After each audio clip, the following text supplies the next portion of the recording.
Alors, j'ai vu que la dernière vidéo t'avait bien plu sur mon entraînement commenté, donc je vais recommencer aujourd'hui avec un entraînement pour les jambes, travailler en high volume avec les jambes. Et comme tu as pu le voir dans le titre, sur la dernière routine, j'ai cherché à faire 500 répétitions avec du squat au poids du corps. Alors, pourquoi ce type d'entraînement peut être vraiment intéressant? Je vais te décrire un peu ce que j'ai ressenti et les bienfaits que je trouve avec ce style d'entraînement que j'aime bien utiliser pendant cette période. Je vais l'employer, je pense, pendant quelques semaines, voir quels résultats je peux avoir, quelles sensations. Alors déjà, 500 répétitions, quand tu vois ça comme ça te paraît vraiment intimidant. Tu dis que c'est un gros chiffre, c'est un peu compliqué à faire et tu vois pas comment t'y prendre. Alors déjà, quand tu vois un gros chiffre comme ça en high volume, dis-toi que c'est tout le temps des répétitions coupées. Tu vas pas faire 500 répétitions en une fois. Tu pourrais, hein, si tu as l'endurance et la force, pourquoi pas, mais en général, c'est coupé. Donc là, ce que j'ai fait, c'est 10 séries de 50 répétitions. En faisant ça, je cherche aussi à avoir un temps de repos réduit, comparé à un entraînement plus classique où je vais prendre par exemple 2 minutes 30 de repos entre mes séries. Là, je vais chercher des temps de repos très courts, 1 minute 30, voire en dessous. Pour l'instant, je commence à 1 minute 30. Peut-être sur les séances d'après, je vais diminuer petit à petit, mais je vais jouer là-dessus comme moyen de surcharge progressive.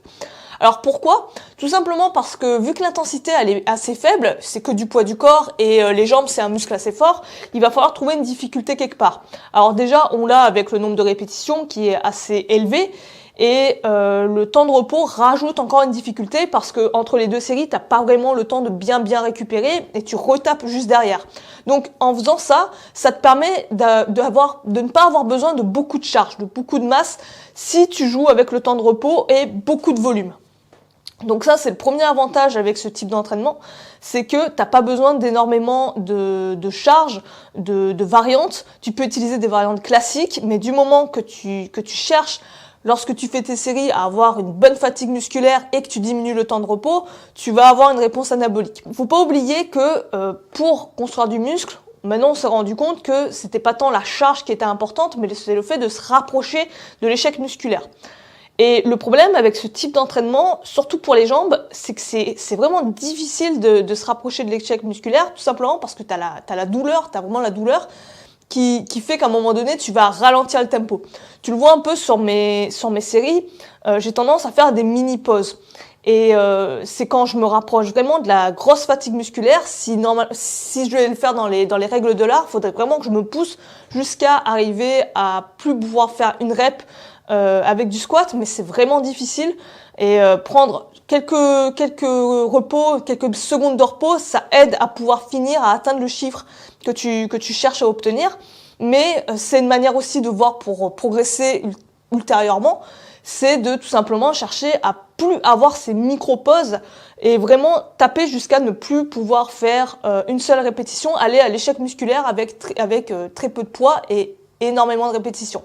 Mais clairement, je te préviens, c'est pas facile du tout, surtout quand tu travailles avec les jambes. N'hésite pas d'ailleurs à t'inscrire à la newsletter si tu veux avoir des conseils un peu plus approfondis que je donne pas forcément en vidéo, c'est gratuit.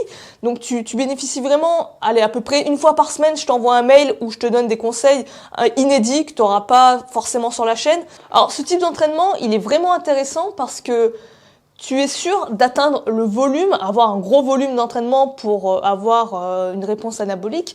Donc tu es sûr de suffisamment traumatiser ton corps avec le volume, puisque tu as vraiment des gros volumes, tu as des centaines de répétitions.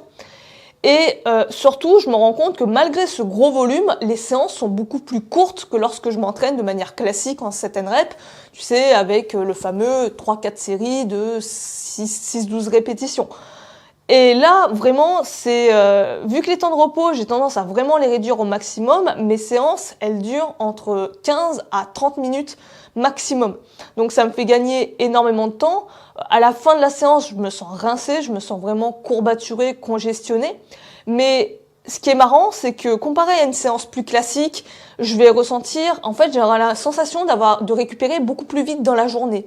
C'est-à-dire que si je fais ma séance le matin, au bout de quelques heures, j'aurai la sensation presque de n'avoir pas fait grand-chose, de ne pas avoir de m'être vraiment entraîné. Pourtant, je me suis mis bien cher. Et limite, je pourrais remettre une autre dose l'après-midi. Bon, je le fais pas, hein, faut pas déconner. Mais j'ai cette sensation-là. Et je me demande si c'est le fait de vraiment chercher à taper dans l'intensité, mais sur une courte période, une courte fenêtre de temps, qui fait cet effet-là, alors que sur des entraînements un peu plus classiques qui vont durer 1 heure, peut-être même 2 heures, là, tu as cette sensation de fatigue qui te poursuit tout au long de la journée. Alors, je sais pas si toi aussi ça te fait ce même effet-là, donc n'hésite pas à me le dire d'ailleurs en commentaire si tu fais ce type d'entraînement, si tu as ressenti ces effets-là. En tout cas, c'est une routine qui est simple mais pas facile et que je t'invite vraiment à tester. Si au début 500 reps c'est un peu trop difficile pour toi, intimidant, hésite vraiment pas à ajuster. Peut-être faire 200, 300 reps, c'est déjà pas mal. Pareil, si tu veux avoir du temps de repos un peu plus long, histoire de récupérer entre les séries, vas-y, vraiment adapte-le toujours à ta sauce et à ton niveau. Faut toujours penser à ça, c'est juste un chiffre. Et il faut toujours l'adapter selon ses besoins et sa force, tout simplement. Si à un moment donné, 500 reps aussi, c'est trop facile pour toi, pourquoi pas se lester avec 10 kilos ou faire 1000 reps, je sais pas. Mais en tout cas, j'aime beaucoup le principe du high volume. Je trouve que c'est très intéressant. C'est une méthode qui est très minimaliste au poids du corps. C'est vraiment bien à avoir ça dans son arsenal parce que, admettons, t'as pas forcément, t'es en déplacement ou t'as pas forcément du matériel. Tu as une méthode pour te mettre cher qui est différent de forcément changer de variante ou ajouter de la charge. Donc c'est vraiment des routines qui sont simples mais vraiment difficiles en soi, et si tu n'as jamais essayé le high volume, je t'invite vraiment à expérimenter ça. Si tu aimes ce type de vidéo et que tu veux un peu plus que je te parle plus en profondeur de ces méthodes-là, pour l'instant, comme je t'ai dit, sur ce cycle-là, ça va être un cycle de 5-6 semaines. Je vais travailler essentiellement en high volume, donc je vais te faire d'autres contenus sur le sujet. Donc sur ce, moi je vais te laisser là-dessus, je te dis à la prochaine, prends soin de toi, à plus.